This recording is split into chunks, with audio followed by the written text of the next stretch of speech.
Ու հավատացեք, այս ընթացքում, որ շփվում ենք տարբեր տուրիստների, զբոսաշրջիկների հետ, ովքեր մեզ ընկերներ են դարձել, շփում ունենք, իրենք շատ ցավով են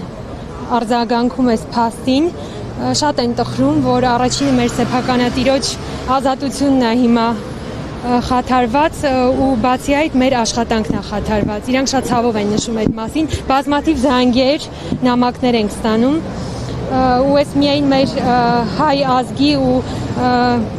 մեր քաղաքացու խնդիրը չէ։ Դրա մասին ցավով են նշում նաև երկրում բնակվող մեր ընկերները, զբոսաշրջիկները, հայրենակիցները ու դրա մասին արձագանքում են։ Որտեղից են հիմնականում գալիս խմբերը, էքսկուրսիաները, չգիտեմ։ Դա կախված է սեզոնից, ամռան ամիսների Եվրոպայից, Ամերիկայից, մեր հայերը, եվրոպացիները, ամերիկացիները, ռուսները, տարբեր ազգի ներկայացուցիչներ ու մեր աշխատանքը սիրված է եղել միշտ ու ցավում եմ, որ հիմա այսպիսի վիճակում ենք, չենք աշխատում ու չենք կարողանում ապահովել զբոսաշրջության մեր ծառայությունը մեր երկրին ու մեր զբոսաշրջիկներին։ Ցավում ենք շատ։ Ասեք